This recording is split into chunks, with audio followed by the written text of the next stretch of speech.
पूजा जी, जनता का सवाल बिल्कुल ठीक है और एक साथ इतनी अधिक डिमांड होने की वजह से निश्चित तौर पर ऑक्सीजन की पूरे देश में कमी है। लेकिन उसके बावजूद भी उत्तर प्रदेश सरकार ने अपना ऑक्सीजन प्लांट लगा करके और ऑक्सीजन की काफी पूर्ति करने की कोशिश करी है। और दूसरी बात क्या है कि ऑक्सीजन को हवाई जहाज के जरिए भी ऑक्सीजन को मंगा करके उसकी पूर्ति करने की कोशिश करी जा रही है। और ऑक्सीजन की पूर्ति के लिए ही एक्सप्रेस ऑक्सीजन ला करके लखनऊ ऑक्सीजन पहुंच चुकी है और उसको आगे डिस्ट्रीब्यूट करा जा रहा है। वाकई में निश्चित तौर पर बहुत गंभीर समस्या है और सरकार पूरी ताकत के साथ इस समस्या के समाधान में लगी हुई है। और ये अचानक आई हुई मतलब एक महामारी है और इतनी अधिक इस पर हो जाएगी ऐसी किसी ने भी नहीं सोचा, किसी डॉक्टर ने नहीं सोचा, कोई भी ये आइडिया नहीं था कि इतनी भयानक बीमारी अपना रूप ले लेगी। बीमारी तो थी और धीरे धीरे कम हो रही थी, लेकिन ये था इतनी तेजी से इतनी जल्दी महामारी का प्रकोप लेगी, इसका किसी को अंदाज नहीं था। क्यों वैज्ञानिक तो पहले से ही चेतावनी दे रहे थे, डॉक्टर्स पहले से ही कह रहे थे कि दूसरी लहर बहुत भयावह होगी, तब आप लोगों ने कोई व्यवस्था नहीं की, तब कोई सबक नहीं लिया गया। पहली लहर में जब 97,000 से ज्यादा लोग संक्रमित पाए गए तब आप लोगों को चिंता नहीं थी कि सिस्टम को दुरुस्त कर लिया जाए। जब घटना घट जाती है तभी जागते हैं आप लोग, ऐसा क्यों करते हैं? पूजा जी 97,000 में आज 3.5 लाख हैं। नहीं, मैं आज की बात नहीं कर रही हूँ, मैं पहली लहर के रिकॉर्ड की बात कर रही हूँ। मैं वही बात कर रहा हूँ पूजा जी। आप समझे कि अपेक्षा से कई गुना ज्यादा, यानी अपेक्षा से ज्यादा एकदम जो लोग कोरोना से पॉजिटिव हुए हैं, उम्मीद से ज्यादा पॉजिटिव हुए, तो इसलिए सारी व्यवस्था पूरे हिंदुस्तान की व्यवस्था चरमरा रही है, उसमें यूपी भी एक है। अब आप ये देखें कि दिल्ली के ने अपना कोई भी ऑक्सीजन प्लांट नहीं लगाया। दिल्ली ऑक्सीजन के नहीं, अगर दिल्ली ऑक्सीजन प्लांट नहीं लगाएगी तो केंद्र सरकार की कोई जिम्मेदारी ही नहीं है। पूजा जी देखो, अब आप ये कहें कि उसकी जिम्मेदारी केंद्र सरकार तो जिम्मेदारी निभा रही है।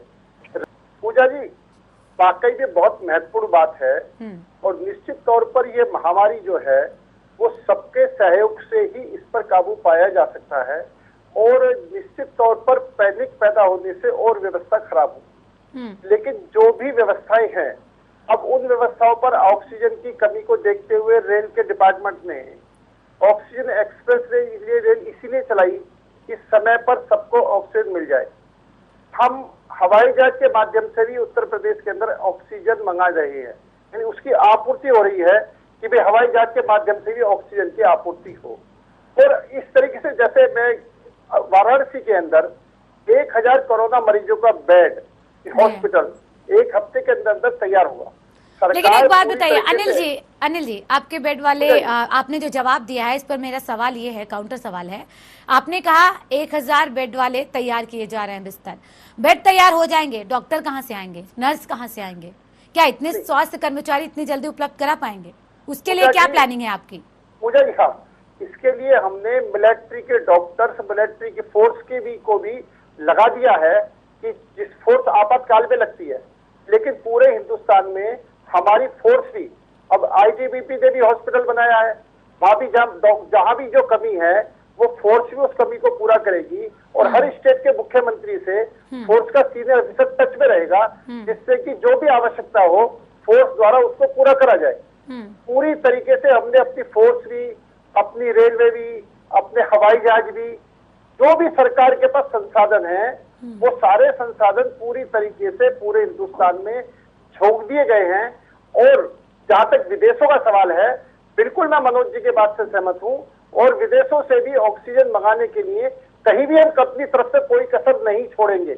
हमें कुछ भी करना पड़े, सरकार को कैसे भी करना पड़े, सरकार की जिम्मेदारी है और सरकार इस जिम्मेदारी को निभाने के लिए कृत संकल्प है। बस एक निवेदन जरूर है कि किसी भी तरीके से वातावरण को पैनिक ना होने दिया जाए और इसको बिल्कुल जो सरकार और सिस्टम काम कर रही है उसमें हमें सहयोगी के रूप में आगे बढ़ के मदद करके करना चाहिए। अनिल जी, जिस घर का चिराग बुझ जाएगा वो पैनिक नहीं होंगे तो क्या करेंगे? अगर किसी की जान खतरे में है, उसे पता है कि ऑक्सीजन से जान बच सकती है, लेकिन ऑक्सीजन नहीं मिलेगा तो वह है तौबा नहीं मचाएगा, तो उसके पास ऑप्शन क्या है, क्या विकल्प है? आप ही बता दीजिए, वो वही काम कर लेगा।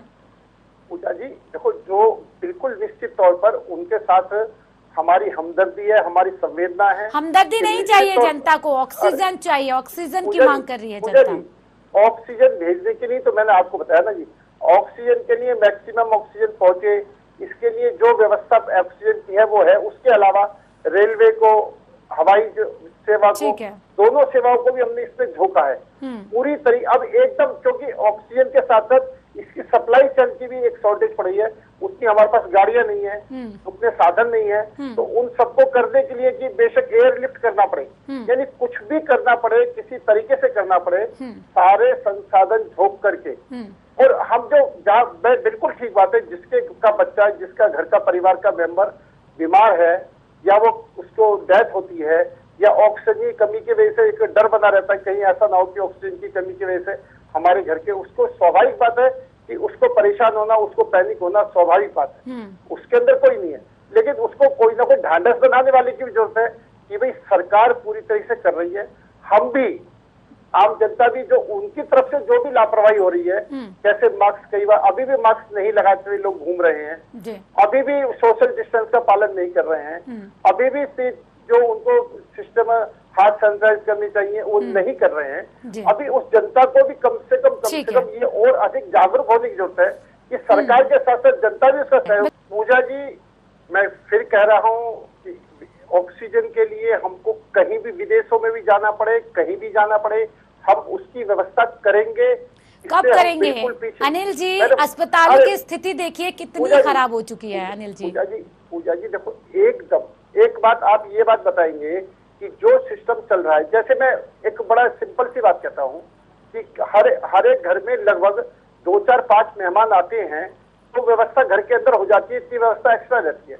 लेकिन अगर एक साथ 50 मेहमान आ जाएंगे तो एक साथ 50 मेहमान आने के लिए उस व्यवस्था को पड़ोसी के घर में जाना पड़ेगा, मार्केट में जाना पड़ेगा, उस व्यवस्था में थोड़ा सा समय लगता है। परिवार का आना, उसके लिए व्यवस्था करना दूसरी बात है, लेकिन यहाँ किसी की जान की बात है, किसी की जान जा रही है, पूरा का पूरा परिवार खत्म हो जा रहा है। देखिए स्थिति, मतलब ये समझ लीजिए कि स्थिति बिल्कुल भी कंट्रोल में नहीं है। अगर आप लोग नहीं कंट्रोल में करेंगे तो फिर बहुत ज्यादा स्थिति खराब हो सकती है, ये तो आप भी जानते हैं।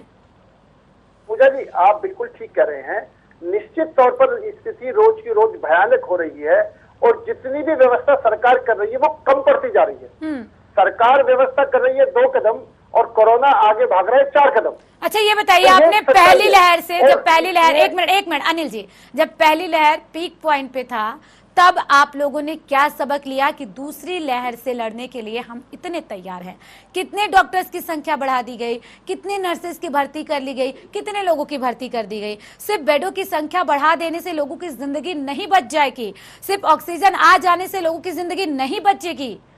डॉक्टर की जरूरत है, नर्स की जरूरत है, ऑक्सीजन की जरूरत है, अस्पतालों की जरूरत है, बेडों की जरूरत है। पूजा जी एक बात आप ये भी देख रहे हैं, जो हमारे फ्रंट लाइन वर्कर्स हैं, चाहे डॉक्टर हैं, चाहे नर्स हैं, चाहे पुलिस वाले हैं, चाहे नगर निगम वाले हैं, जो भी, वो भी निश्चित तौर पर कोरोना से पॉजिटिव हो रहे हैं।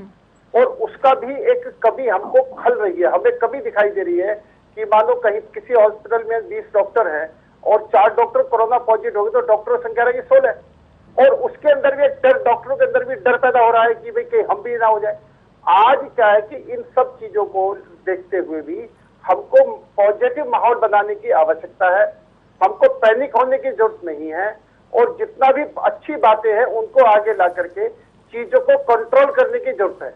और आज, हेलो आवाज आ रही है मेरी? जी जी अनिल जी बोलिए। आज जो भी स्थिति है, इस स्थिति में हिंदुस्तान के प्रत्येक नागरिक, प्रत्येक राजनीतिक दल को इस महामारी में, एक आपातकालीन स्थिति में साथ खड़े होकर के इसको हम सबको मिलकर के इस समस्या का समाधान करना है।